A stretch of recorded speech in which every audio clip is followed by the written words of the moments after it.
कवितेचं नाव आहे दार उघड. साधारणतः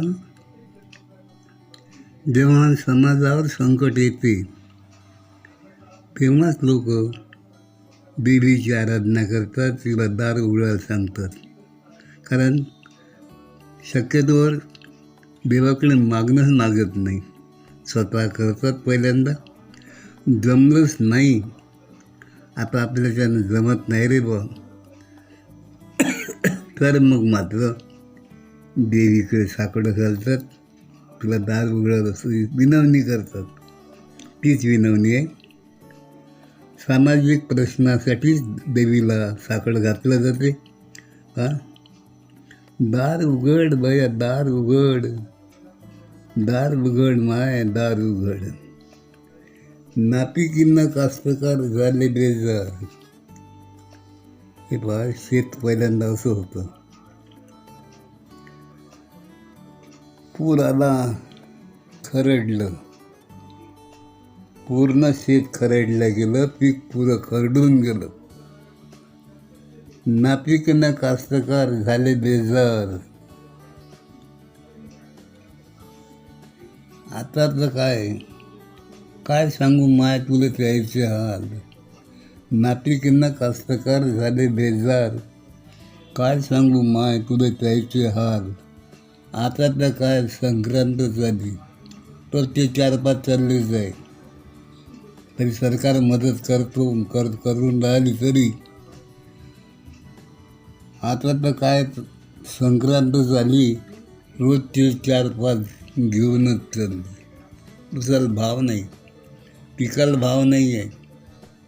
हे पहा, भावच नाही आहे, माल तसाच आहे. नापिकांना कास्तकार झाले बेजार, काय सांगू माय तुले त्याचे हाल. आता तर काय संक्रांत झाली, ऊस जळला. आता तर काय संक्रांत झाली, रोजचे 4-5 घेऊनच चालली. 5चे 10 व्हायले काय वेळ लागन, 5चे 10 व्हायले काय वेळ लागन. म्हणून म्हणतो माय दार उघड, माय दार उघड, दार उघड माय दार उघड, दार उघड माय दार उघड. हुंड्याचं भूत मानगुटीत बसलं,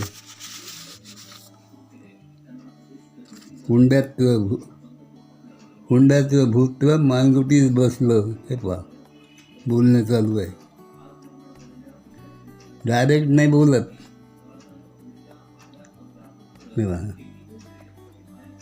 हा म्हणते पोरगी पसंत आहे, सारंच आहे. पोरीकडचे म्हणते बोला, पोरीचा बाप हुंड्याला बोला. तिकडचे काय म्हणते बा, पोरगा MBBS आहे. विचार करा, ते काय त्याच्या मनात आहे आपल्याला समजते. पोरीचा बाप म्हणते बोला, पोरगीचं पसंत आहे. तिकडचे म्हणतात पोराकडचे पोरगा MBBS आहे, विचार करा. हा सरकारी नोकरीत लागलेला पोरगा, हे कमी रेट कमी यायचे समजा ना. हे बा, पोरगी पसंत आहे, क्लर्क वगैरे असन. पोरीचा बाप म्हणते बोला, पोरगी पसंत आहे. ही दुसरीच मदत बोलते बा, काय बोला. पोरगा नोकरीवर आहे, लक्षात ठेवा. सांगा, अशी वेळ आहे. हुंड्याचं भूत माय मानगुटीत बसलं, हुंड्याचं भूत माय मानगुटीत बसलं. अंगाऱ्या दुपाऱ्यानंही काम नाही जमलं. हुंड्याचं भूत माय मानगुटीत बसलं, अंगाऱ्या दुपाऱ्यानं काम नाही जमलं.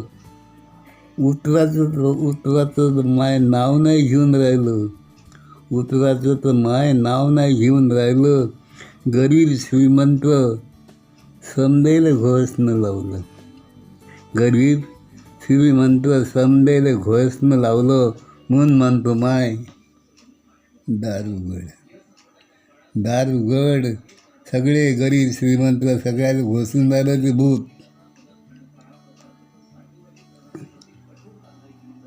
बेकारीचा भस्मासुर तर माय धूम मागं लागला.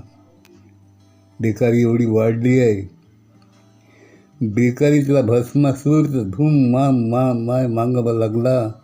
बेकारीचा भस्मासूर माय धूम मागं लागला. दिसन त्याच्या डोसक्यावर हात ठेवून राहिला. बेकारीचा भस्मासूर धूम मागं लागला. दिसन त्याच्या डोक्यावर हात ठेवू लागला. आता तर त्यानं कामगारालाही घेरलं. सांग तुझ्या वाचून आता कोण वाली राहिलं. बेकारीचा भस्मासूर तर धूम मागं लागला. आणि मग वॅकन्सी त्याची जागा नाही आहे. कारखाना आहे. इकडे नोंदणी कार्यालय लाईन लागली आहे. नोंदणी आहे. चांगली शिकलेले लोक आहे. तर नाही. बेकारीचा भस्मासूर तर धूम मागं लागला. दिसन त्याच्या डोक्यावर सर हात ठेवून राहिला. आता तर त्यानं कामगारालाही घेरलं. कामगार मोर्चे काढून राहिले. आता तर त्यानं कामगारालाही धरलं. सांग तुझ्या वाचून आता कोण व्हाली राहिलं. आता तर त्यानं कामगारालाही धरलं. सांग तुझ्या वाचून कोण व्हाली राहिलं. म्हणून म्हणतो माय दार उघड.